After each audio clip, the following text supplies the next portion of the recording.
In this episode, I sit down with Lisa Parks of Brut Wine Bar. This is Headphones Recommended. All right, thanks for tuning in. This is Michael Shipley with Headphones Recommended, and today I am sitting down with Lisa Parks from Brut Wine Bar. Thank you so much for having me. Lisa, before we get into the real part, Lisa just poured us something amazing. Would you share with us what this is? I will. This is one of my favorite Prosecco's that I have on by the glass. It is natural, it is organic, biodynamic. The winemaker is using an old recipe for Prosecco where instead of the fermentation happening in a big tank, it happens in the bottle. And he doesn't filter it. So the beer crowd is calling it the hazy Prosecco. So it's definitely a hazy, and it's delicious. It's delicious. It absolutely is, and I'm going to enjoy it all the way through. You should. All right. So we're ready to do an interview. Let's do the interview then. So let's start out with an intro. Lisa, who are you? Where'd you grow up? What's your story? All right. Grew up in Colorado, Denver. Lived there most of my life. Moved out here about 11 years ago. Okay. Was working actually in the Aurora Police Department in Colorado. Really? Yeah. And did that for many years. I was a victim advocate. Oh, okay. So saw some very sad things. Yeah. It was a very stressful job. Wow. How long did you do that? About 6-7 years. Wow. Okay. Yeah. So got into wine more as a hobby, to have something just different and fun and positive to do on my time off. Yeah.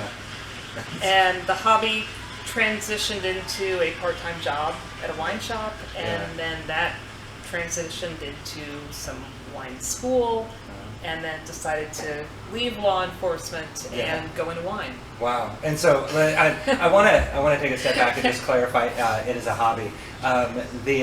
My first thought was, oh yeah, I drink as a hobby as well. Sure. But you mean do you mean researching wine and learning okay, so what was that period like, and what was it about wine and what you were learning that really just kind of captured your imagination? I would obviously drink wine, taste wine, go to wine tastings. Yeah. Took a few little classes in the evenings on maybe Italian wine. Just little classes that the local college offered. Yeah. And I think what I love so much about wine is there's so many things wrapped into it. It's history, it's geography, it's science, it's just everything. And it's completely interesting to me. Absolutely. There should be nothing pretentious about it. It's juice. Yeah. But it's really good juice. It's really good juice. It's really good juice. This Prosecco is really good juice. Yeah. Okay, and so you said that you left victim advocacy and moved on. And so what was your first job in the wine industry? I worked for a wine shop in Denver called Mayfair Wine and Spirits. And they had wine, beer, and spirits. Huge store. Got to work with a wine buyer who loved French wines.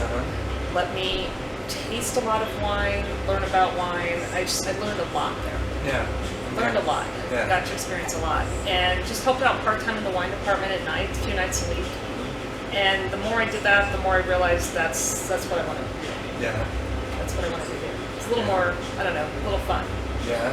And so, and where was that in this area? That was in Denver. That was still in Denver? That was still in Denver. Okay. So, what happens after that? So, what goes next? Decided to pursue that a little more.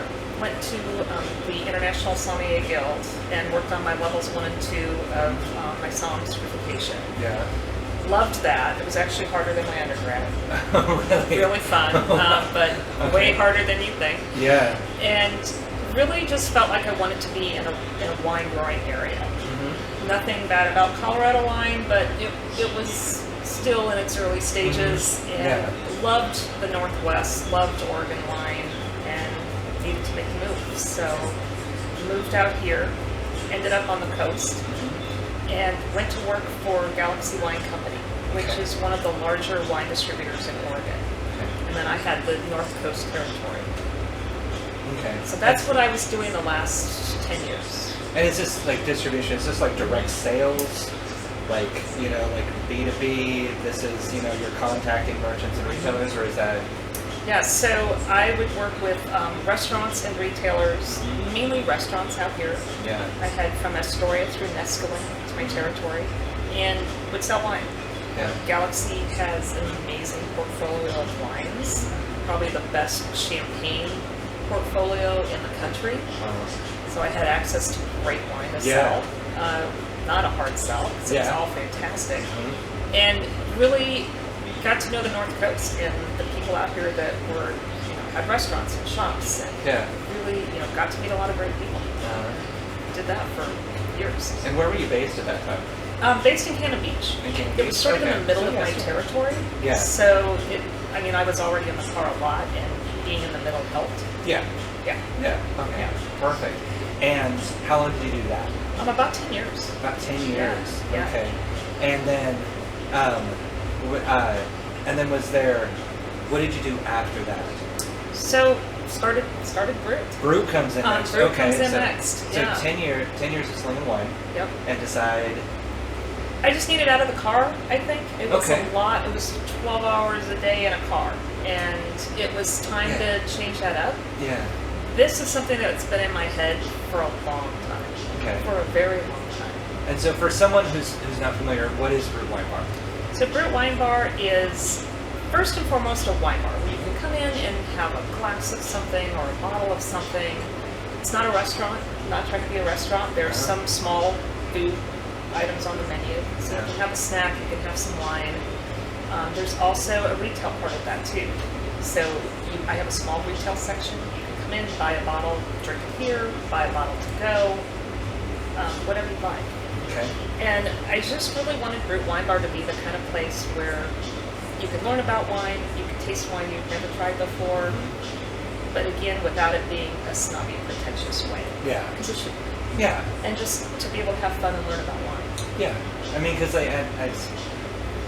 and this might just be an assumption of mine, where I just believe that, most people don't know a whole lot about wine. I mean, they're not certified, right? And so I know I have family members and friends who are like, they live and die by like $5 chuck, and just just like whatever comes off the shelf, Right. least expensive, tastes most like juice, right? Right. Is what it is. What's the experience like when you get somebody who's coming in and they're just? Do you find that individuals are adventurous by nature, Yes. or And so, how do you help somebody just select what they should try? I think There's a lot of bottles. There's a lot of bottles in here. I have a little wine buying problem. Yeah. A little bit of a problem. Yeah. I think, I love that adventurous drinker. I love it when somebody comes in and is like, I have no idea. Like, what should I pick? Yeah. And I don't recognize a lot of these labels. And what should I pick? I think, first of all, finding out what they like. Yeah. If they like really sweet wine, I don't want to sell them a bottle of some big, heavy, dry red wine. They're not going to like that. Yeah. So finding out what they've had before and what they've liked. Because I have a lot of things by the glass. I could pour them a taste of something to get kind of an idea. Yeah. And then finding out their price range. There's bottles in here that are great for $10, and there's bottles in here that are great for $100. Yeah. I don't want to ever sell anybody a bottle of wine that they're not comfortable spending that money. You can get a great bottle of wine and not have to spend a ton of money. Yeah, and I won't mention the name on the label, but I had an experience where it was, there was a special event coming up, and I'm like, I want a really nice bottle of wine, and I strictly paid according to like the price tag. Right, like okay, how much do I actually want to spend? This is the max. I'm going to buy the most, the most expensive one that I can in this range. And it was not for me. Like for me, it came back tasting like it was like drained through an old sock. It wasn't the flavor palette that I was interested in. You hit the nail on the head with this one. Well done. That's good. So more expensive isn't necessarily bad. No. And a lot of people buy wine based on scores. If it got you hear about that 98 points, it must be good. I honestly don't put any stock into that. It's a way to sell wine. Sometimes that's a way people are comfortable buying wine. That's fine. I have some wines in here that are highly rated, I'm more concerned about wanting to make sure you leave with a bottle of wine you love. Yeah. And again, if it's a $10 bottle and you love it, that makes me happy. That's great. I want that. You know, Yeah. I don't want to just say this got 95 points, so here. You know, Yeah. It's $50 and it scored high. And you better like should it. drink it. Yeah. Okay. Not at all. I'm realizing I'm getting super distracted because I could sit here and just talk about like wine a lot. But instead, let's get back. So, it was Galaxy that you were working for, and you have this moment where you realize, you know what, 12 hours in a car a day, it's not the life that I want. So you decide that you want to open your own place. Now, was a wine bar the one and only vision? That's what it was going to be? Okay, excellent. And so talk me through the process of from idea to actually opening the front doors. Okay, I think, I will blame Larry from the distillery a little bit for this. Which distillery? From Pilot House. From Pilot Town. House. Yeah. I was in there one day and we were talking about just all the great things going on in Astoria. It was when Blaylock's was first sort of being, hey, we hear there's a whiskey bar coming in. This is going to be great. And all the great things going on. And I was saying, I kind of need some like little funky wine bar. And he looked at me and he's like, well, why don't you open it? Yeah. And I left there that day thinking, yeah, well, why don't I? Why don't I? What has stopped me? Nicely done, Larry. Thanks, Larry. Nicely done. I owe you for something. Yeah. But so I really, that was what got me. I'm like, you're right. Why don't I? Yeah. How hard, How hard can it be? Yeah. Infamous words. Infamous words. Yeah. I had some good friends in Cannon Beach that had a wine bar years ago. And so the first thing I did was I talked to Tracy, who did Lush Wine Bar. Great spot. Smart. And met with her and told her what I was wanting to do, and she was nice enough to give me information that they had used to start and kind of a ballpark of some numbers and what they went through. And I thought I can do this. Yeah. I can do this. Yeah. Started looking at spaces up here. Had originally really kind of wanted to be on Duane. Yeah. The spaces were huge. I didn't want a big space. I wanted a small space. I wanted to do it by myself. Yeah. And just, was looking for that perfect spot. My landlord of this building was wanting a wine bar. And I was wanting one. I was trying to be very, I was trying to be very secretive because I hadn't, told anybody yet what I was doing. It's hard to do that in a small town. Yeah. And she was asking around, and a few people said, there's some girl up here wanting to open a wine bar. And then she ended up asking a friend of mine, just on a fluke, my friend, I know who that is. So put us in touch, and I came and saw the space, and I'm like, okay. Yeah. So I had to think about it a little bit. It was kind of terrifying. I was actually in Mexico last year about this time on vacation, and she needed an answer, and I finally just said, what am I thinking? Of course. This is it. Yeah. And so while on vacation, decided to open a wine bar. Awesome. Had a few margaritas after that. Yeah, I bet. Many margaritas. Okay. And at that point, where were you in like the planning phase? Like, did you know I want to have a retail section? I want to have a pour, like by the glass section. I want to Did you know what it was going to look like yet? I kind of did. In my head, I think the retail section ended up being larger than I thought. But I almost had the by the glass list in my head at that point. I think a lot of this had been in my head for a long time. Yeah. A really long time. And it's amazing how that happens, like with a passion, where you do all of this planning and you don't even recognize that it's planning. You just know that this is what it would be. Yeah, I love it. I was sitting on my balcony in Mexico and like writing out like ideas for things by the glass. Yeah. And thinking, this is so funny. This is crazy. And this will be the last vacation I probably take for a really long time. But that's okay. Yeah. So came back, signed the lease the end of February last year. 2019. Yeah. And started working on it. It was still about another month or so before I officially gave my notice to my employer, which was really hard to do because they were amazing. And that was a long relationship. It was a long relationship, and I have to say, I can't say enough good about that relationship. Yeah. They were fantastic. Yeah. And so that was kind of a hard breakup in the sense of I just had so much respect for them and what they did for me over the years.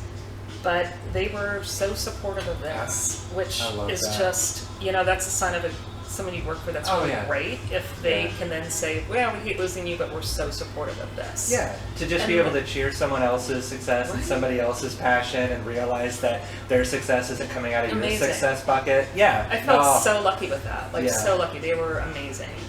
So yeah, gave my notice, officially left Galaxy July 1st, mhm. and then started, you know. Sign a lease in February. Yeah, it Left it- took me okay, a while. yeah. It took me a Okay, while. I right. wanted to make sure I left it in good hands. Yeah. I selfishly wanted I was a 100% commission employee, and with the Coast, I selfishly wanted 1 month of good sales, which was June. I really needed that to like go into it. That's smart. That's just good planning. So did a lot of evening and weekend work here, and just, you know, I probably stayed a little longer than I should have there, but again, I wanted to leave that in good hands and make sure that that was left in a good way. So by day by night, you're Bruce Wayne and Batman, right? So Right. you're Bruce Wayne is that Totally. you're working Galaxy. You're, Right. You know, you want to make those good commissions and Right. save up to be able to put into your dream. I'm Yeah. assuming, right? And then and by night, you're Batman. Are you here? Totally. I'm Are you here. prepping? Here, tearing out ceiling, tearing out the ceiling, painting. I have friends that were helping me paint. A little bit of everything. Going to Portland a million times to look at, you know, wood and ideas of restaurant equipment and all of that. So Yeah. it was a lot of that back and forth, and on weekends, all of that. Wow. Yeah.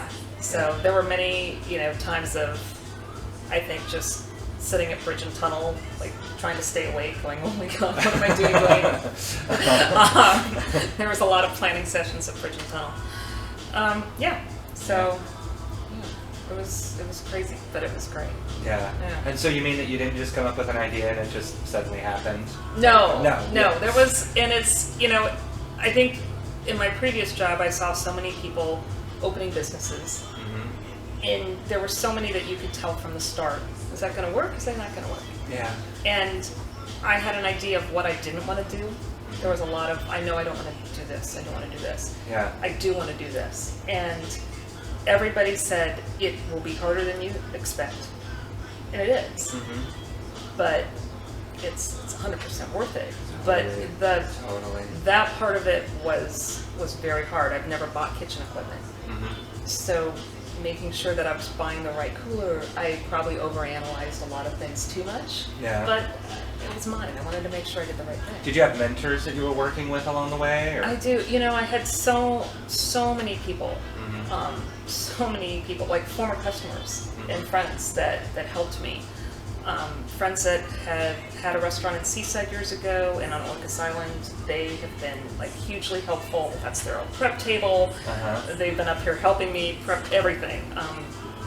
You know, Steve at the Wine Shack in Cannon Beach, Tracy at the Wet Spot at Seaside were both two people that had kind of similar businesses and business models, I guess, in a way that were really helpful. And, you know, just saying, I'm like, what chairs did you guys buy? What everything like that? You know, what kegerator did you get? What every little thing. And I feel like I asked them a million questions and they were wonderful. Awesome. So, yeah. Awesome. Yeah. And so last little bit we'll get into before we take a quick break. Did you experience any naysayers? Did you have anybody who said, you know, Lisa, are you sure about this? Like, is this something you really want to do? Honestly, I feel like I just had, was it one or two? Very few. Yeah. You know, a few people said, hey, you know, you're going to be working a lot of hours. Really? Really? Oh, okay. Oh, Thanks. Oh, Yeah. I was working a lot of hours. What? But now I'm working a lot of hours for me. Yeah. I did. I had a few people that, you know, I think weren't familiar with Astoria that said, wow, really? You're a wine bar? Is that going to, you know, really? And one person told me they thought Astoria was never busy at night, and I thought that was interesting because, as you know, like, it's amazing up here at night. Yeah. So there were a few of those. There were a few people I feel like along the way that tried to kind of maybe intentionally or not intentionally make me feel like, you know, I wasn't on the right path, or that I wasn't sure what I was doing, I wasn't prepared to do it.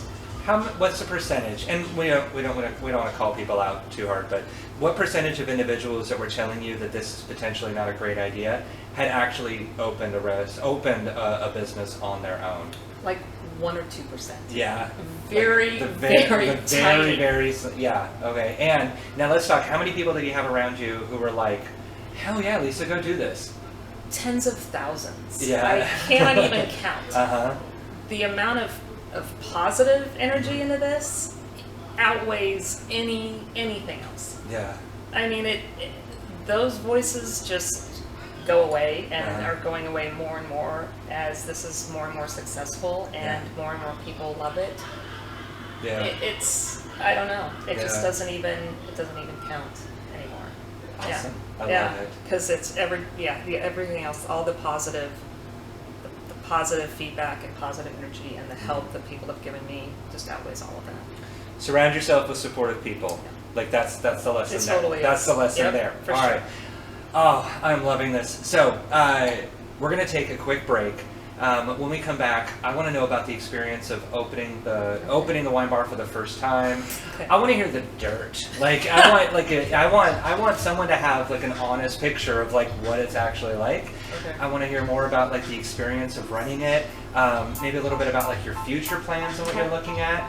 And so for those listening, hang tight. We'll be right back. Okay. You ready? I love that. Yeah. All right, and we are back. Lisa's just been entertaining me with statistics on how many people die from opening champagne bottles. Maybe I'll turn it into some bonus content. So, thanks for sticking around with us. All right, so Brut Wine Bar. We're now on a timeline. You signed a lease in February of 2019. Right. You left Galaxy in July Beginning of 2019, beginning of July in 2019.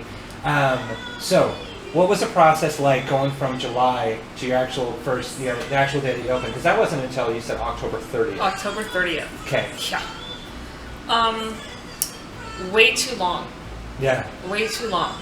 Part of the problem is right as I left Galaxy, I had some foot surgery in March while I still had really great health insurance. And right as I left Galaxy, I started having issues with that. Mm-hmm. And at the end of July, I was actually back in the hospital for more foot surgery and was put on crutches with no weight bearing.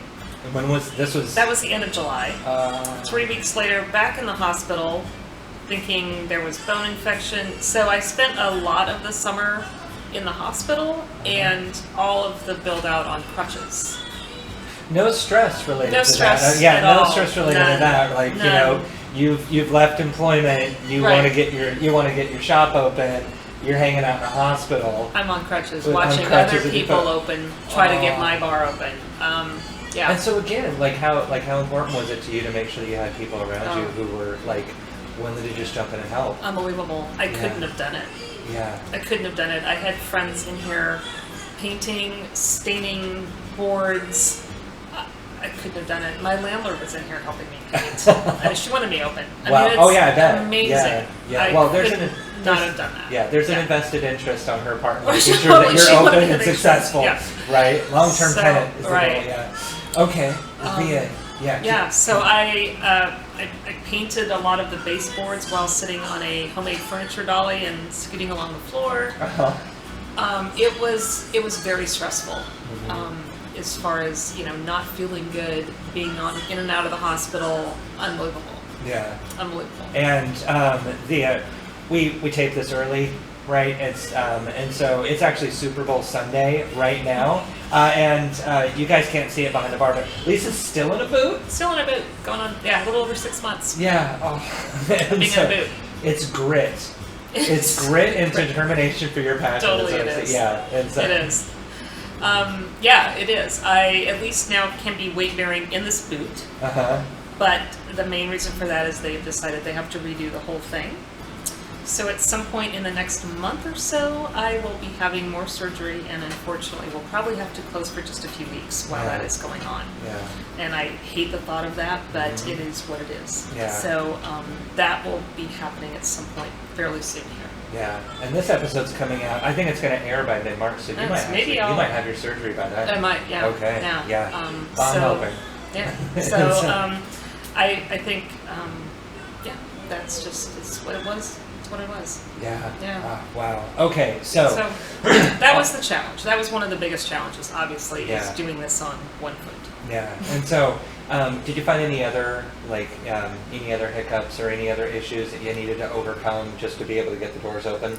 I think everybody will tell you a lot of it is just timing on, making sure that you have your electrician set up and the plumbing and things that maybe you thought would work that didn't work, and then you're redoing that. Yeah. Because what did just getting those pieces put together? Yeah. What did this space look like before you opened it? Completely different. The exposed wall was there, which is fantastic. I love that brick. Yeah. But other than that, it had kind of a foam drop ceiling with the giant LED light panels. Yeah. It looked a little more office looking. So I knew that I needed to redo the ceiling. One of my best friends that I've known since kindergarten is an architect and helped me with lighting and colors and all of that. Just so a lot of it was just making the right decisions on the equipment to buy and where to put things. It's a small space. Yeah. And making sure that I had everything that would be the most efficient. And since I hadn't done this before, I wasn't sure what would be the most efficient. So it took just all of that coming into play. Yeah. But it comes together. It comes together. You get it. You get right? it, yeah. All right. So, and you opened on October 30th. I did. Talk me through that day. What was that like?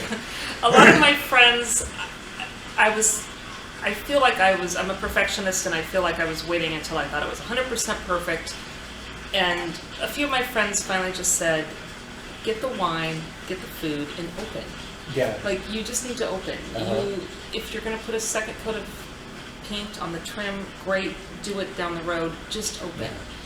So I finally I opened. It was terrifying. Flipping the open sign for the first time was very scary. Yeah. It was very scary.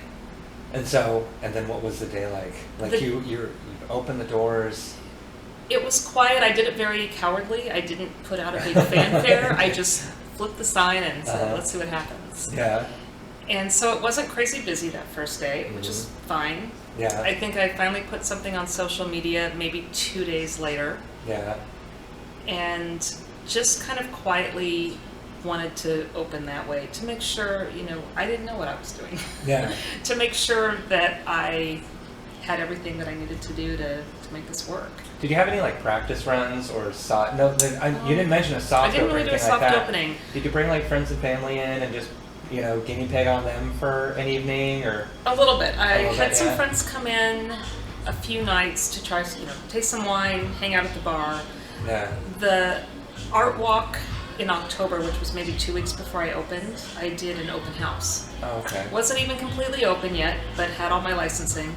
So put out a nice spread of food, opened the doors, and that was fantastic.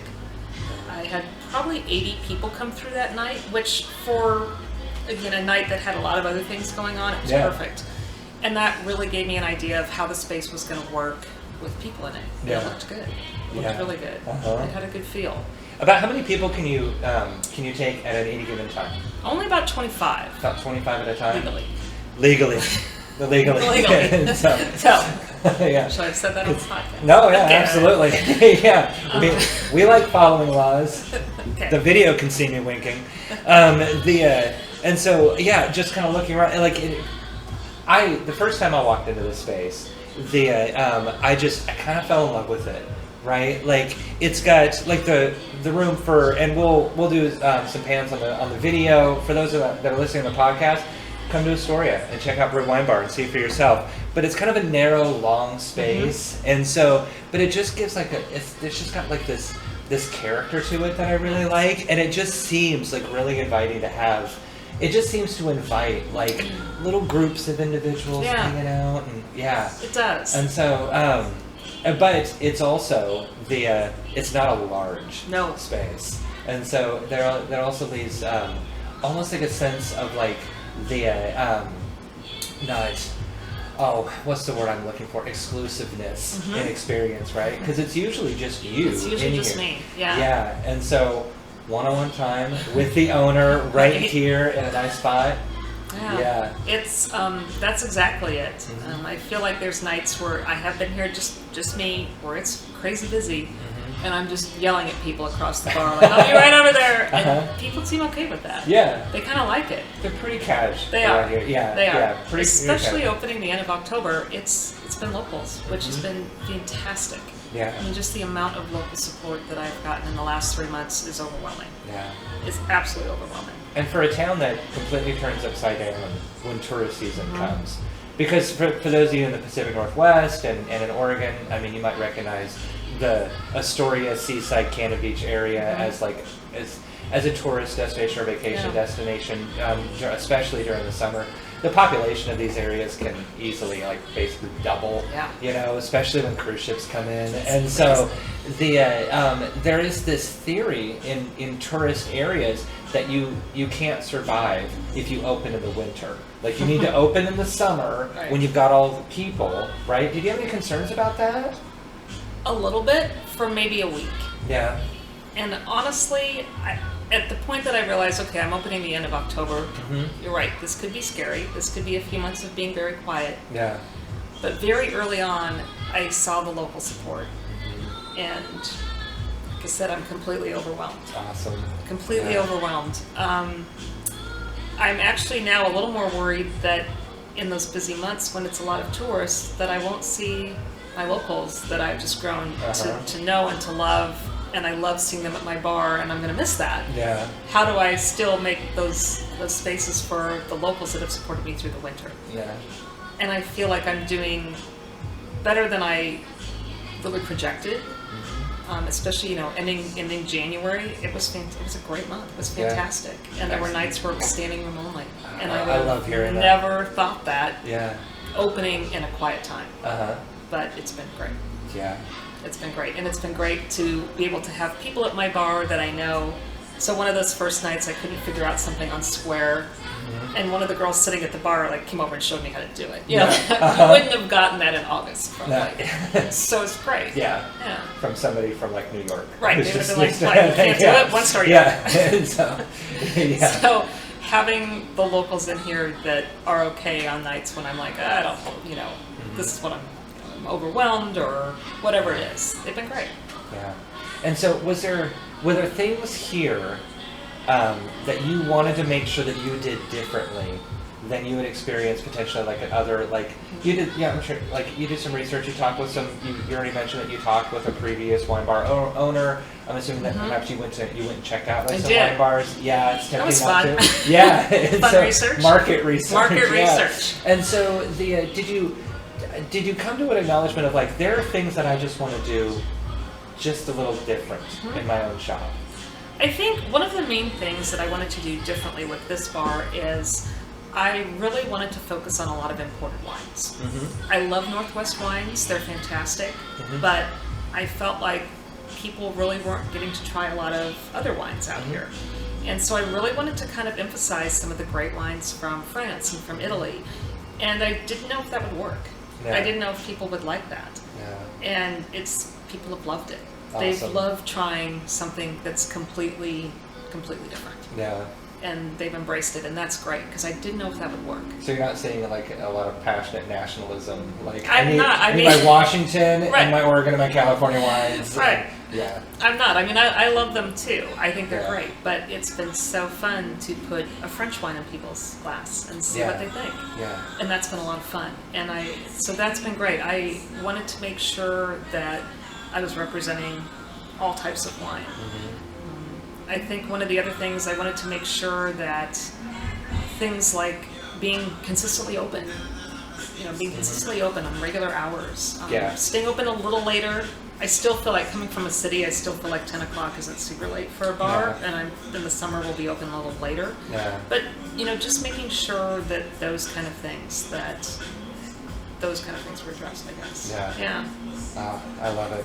So Now let's think with the with like the backdrop of individuals who are potentially like thinking about, maybe they're thinking about opening their own wine bar in their own area, or they're thinking about opening their own shop.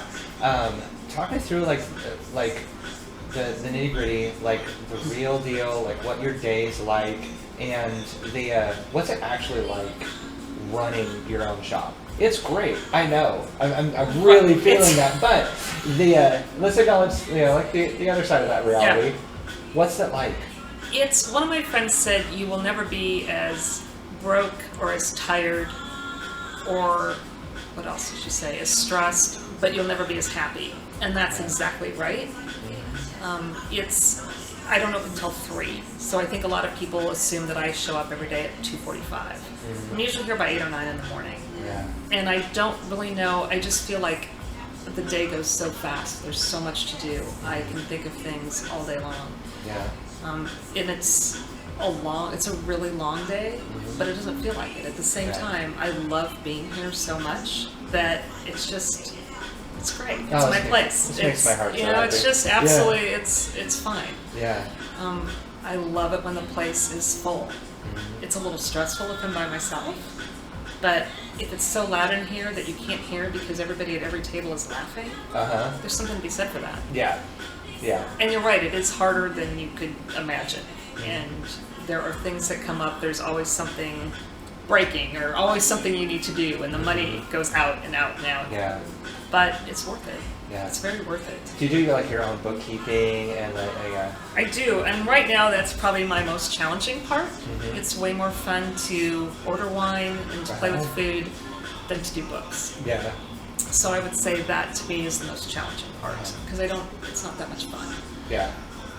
But learning that part of it, it's part of it. You have to do it. And learning that part of it has been definitely the most challenging. Yeah.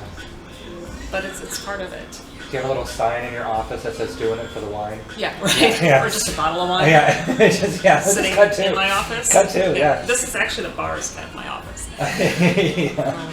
No. So yeah, there's things like that I don't think you realize. Everybody told me, you don't realize how much you're going to be working. And it's a lot. Yeah. But the payoff is pretty great. I love it. Now, you had mentioned, a couple of times you've shared the phrase, like, especially when you're on your own. Now, you bring in, like, guest servers occasionally, Yes. right? Yes. Uh-huh. I have had some fantastic guest servers. Yeah. Why don't you share with the folks why that's funny?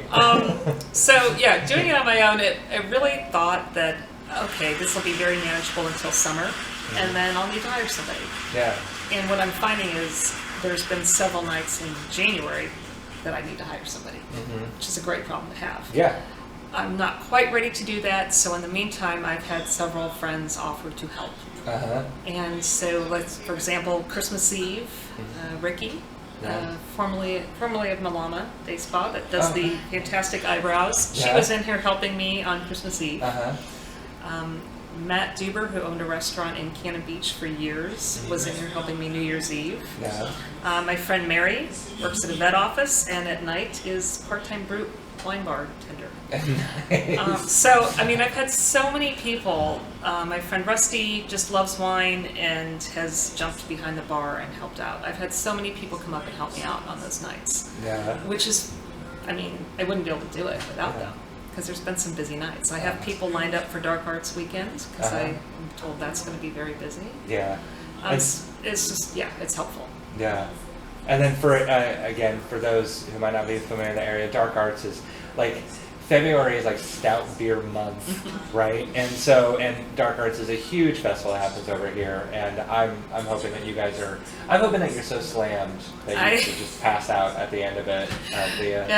Yeah. I've been told that wine, beer, it doesn't matter, you will be extremely busy. Yeah. So that is going to be, I'm sure, a great weekend.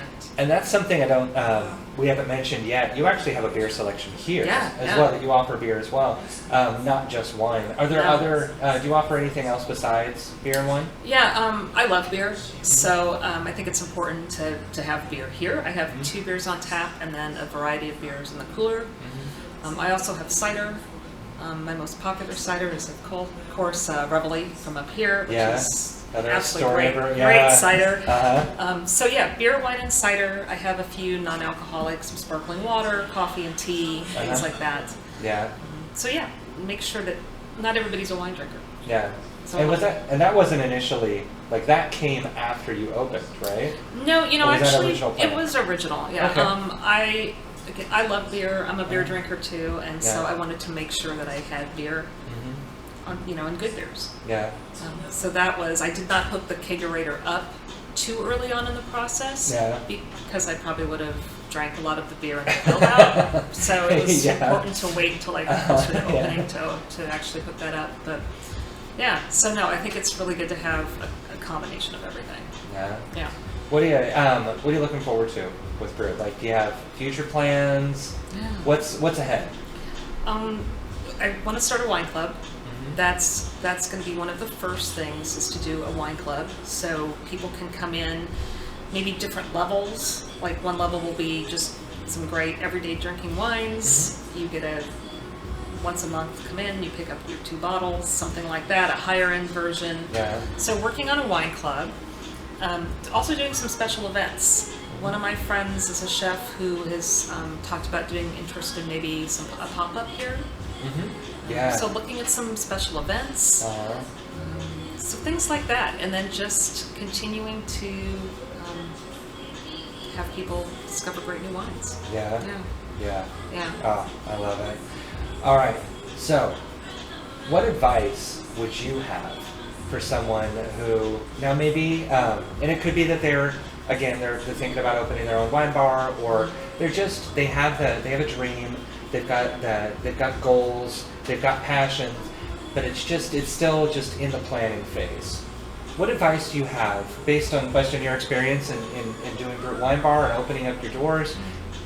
What advice do you have for that person to help them get out of the planning phase and just kind of get going? I think you could be in the planning phase forever. And this was in my head for a very long time. Yeah. I think at some point you just have to jump and do it. If you look at your worst case scenario, and your worst case scenario is that maybe it doesn't work and you lose some money, but really that's your worst case, that's not a bad worst case scenario at all. No one's been hurt or injured, or it's not a bad worst case. So do it. Yeah. Just take the jump, or you'll regret it. Yeah. And I think that's so important. It's just you don't want to regret not doing it. Yeah. So why not? How did you know that you were ready to jump? I just kind of feel like everything pointed to it. I was at a point with my career where I wanted to do something different. I had some money saved, so that part of it worked. I found the space that worked. It just kind of all lined up. But so many of those things lined up. They didn't just line up with you sitting on the couch. No, I think that's it. You have to get out there and you work. You look at the market and you think, is this going to work? You look at other businesses. You talk to people. You go around. I went to Portland several times to look at other wine bars to see what's working and what doesn't. Yeah. And put that plan out on paper. And how is this going to work? Can I pay myself enough to pay my rent? Yeah. And looking at all of that. So you really, it's a lot of work. You can't just sit back and hope that it works and falls into your lap. Yeah. So you can't. You have to get out there and do it. Yeah. And then know that it's going to be hard. But the payoff is worth it, I think. Yeah. Yeah. Oh, I love these stories. I love it. I absolutely love it. So, Lisa, this has been absolutely wonderful for me. I'm so glad that you agreed to this. Any final words? Any final thoughts as we're wrapping up? I don't know. This is, again, I'm so appreciative of the local support in this business. I could not have done it without the help from people and without the people that are now coming in and enjoying it. That is crucial. Could not do it without everybody. So it's fantastic. No, I'm wishing you years and years of success over here. Yeah, we love having thanks. you here. All right. So that's going to do it for this episode. Thank you so much for tuning in. Really appreciate it. Until next time, get to it. Cheers. Oh, cheers. Cheers.